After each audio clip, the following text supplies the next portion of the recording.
The functionality in the Preferences button area can be intimidating, and honestly, I rarely use them.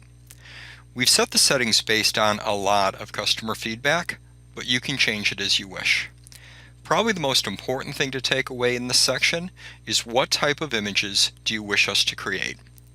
The default settings, if you are improving a TIFF image, is that we output a full res TIFF, full res JPEG, and a sharing res JPEG. The sharing res JPEG is high definition, but much less than a full resolution image. Sharing res images are great for emailing, posting in social media, and posting in various genealogy sites that limit the size of the files that you can upload.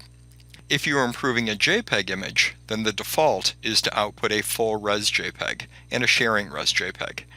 If you wish to create a TIFF file of this fixed image, just check the box and the software will do that automatically. This top section sets the contrast and lightness spread from the center image that the software thinks is the best fix. Again, we've literally looked at thousands of images, and these seem to work well, but we provide you the flexibility to adjust. Sharpening radius controls the size of the edges you wish to enhance, where a smaller radius enhances smaller scale detail. Sharpening sigma adjusts the amount of sharpening you do on these details.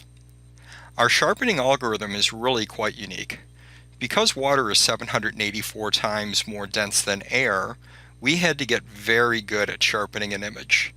The Scuba software insight we brought into our Restore software. We can't bring an out-of-focus image into focus, but we sure can make it look a lot better. Regarding JPEG compression and compression limits, when we first started selling our software, we received complaints that we were increasing the size of images a lot, like tripling the size. The reason for this is that when we analyze the image, we learn what colors are underrepresented and overrepresented. For example, there's often too much green in underwater photos and too much red in faded photos. We actually put color into the image to bring forth the improved color balance across all colors. The intent of this setting is to have the JPEG output file be close in size to the input file. The bottom section regarding commercial license is that we license our software to other companies for them to use in their software. If you are a consumer, you don't need to think about these buttons. If you're a business and you wish to improve the images you provide to your customers, please reach out to us and we can discuss working together. Give your pics and documents the Vivid-Pix fix.